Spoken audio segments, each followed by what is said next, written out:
രണ്ട് സർക്കാരുകൾ തമ്മിലുണ്ടാക്കിയിട്ടുള്ള ഉടമ്പടി അങ്ങനെ റദ്ദാക്കാൻ പറ്റി സാധിക്കില്ല എന്നുള്ളതാണ് ഞാൻ മനസ്സിലാക്കുന്നത്.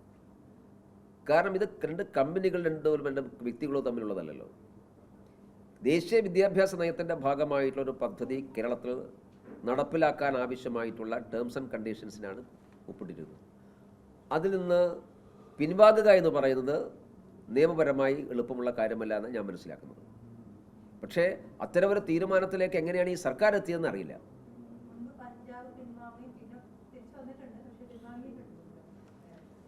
അതിപ്പോൾ വേണമെങ്കിൽ കേരളവും പിൻവാങ്ങി എന്ന് പറയാലോ.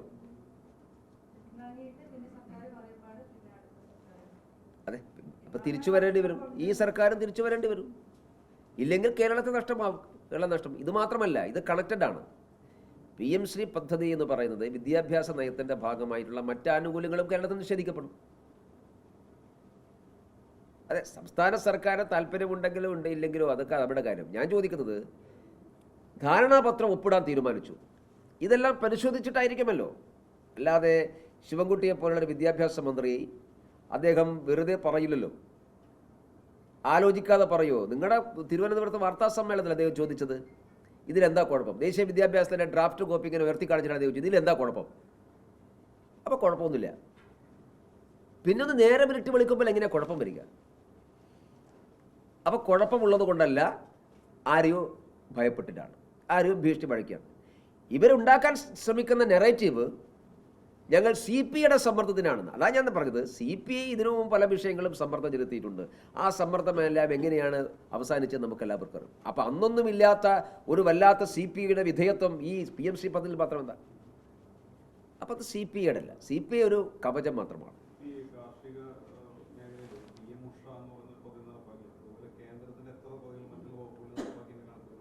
എല്ലാറ്റിലുമുണ്ട്. കാരണം നമ്മുടെ രാജ്യത്ത് കേന്ദ്ര ഗവൺമെൻറ് നിശ്ചയിക്കുന്ന പദ്ധതികൾ എങ്ങനെയാണ് ഏകപക്ഷീയമായി നടപ്പിലാക്കാൻ കഴിയാതെ വരിക സംസ്ഥാന സർക്കാരിന്? കഴിയില്ല. ഇതൊക്കെ ഇവരെ ആളുകളെ പറ്റിക്കുകയില്ലേ? ഞങ്ങൾ വലിയ വീരന്മാരാണ്, കേരളം ഇതിൽ നിന്ന് വേറിട്ട്. ഇനി ഇത് തന്നെ ഞാൻ പറയാം.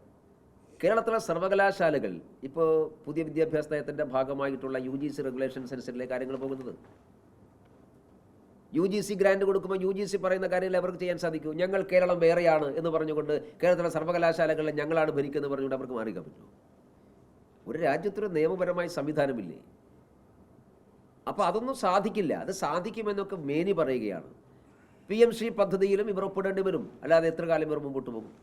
എത്ര കാലം മുമ്പോട്ട് പോകും? പക്ഷെ അതിലൂടെ നഷ്ടമാകുന്നത്, ഈ സംസ്ഥാന സർക്കാരിൻ്റെ ഈ ഇത്തരം നിലപാട് കൊണ്ട് നഷ്ടമാകുന്നത് കേരളത്തിലെ വിദ്യാർത്ഥികൾക്ക് ലഭിക്കേണ്ട കോടിക്കണക്കിന് രൂപയുടെ ആനുകൂല്യമാണ്.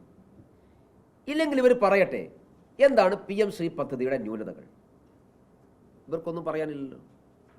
ഇതാ ഈ CPI പറഞ്ഞു, ഈ വലിയ വായിൽ വർത്തമാനം പറഞ്ഞ CPI ഉണ്ടല്ലോ. സമസ്തക്കാരും പോപ്പുലർ ഫ്രണ്ടുകാരും പറയുന്നത് BJP ഗവൺമെൻറ് കൊണ്ടുവന്നാണ്. BJP ഗവൺമെൻറ് എന്ത് കൊണ്ടുവന്നാലും എതിർക്കുക എന്നുള്ളതാണ് അവരുടെ നിലപാട്. ഈ വലിയ വായിൽ വർത്തമാനം പറഞ്ഞ CPI പറയട്ടെ ഇന്ന കാര്യങ്ങൾ കൊണ്ടാണെന്ന്. അവർക്കും പറയാനൊന്നുമില്ലല്ലോ. അത് വായിച്ച് മനസ്സിലാക്കിയതുകൊണ്ടാണ് ശിവൻകുട്ടി പറയാതെ പറഞ്ഞു പോയത്. ഇതിലെന്താ കുഴപ്പം? എത്ര കോടി രൂപയാണ് കേരളത്തിൽ നഷ്ടമാകാൻ വേണ്ടി പോകുന്നത്?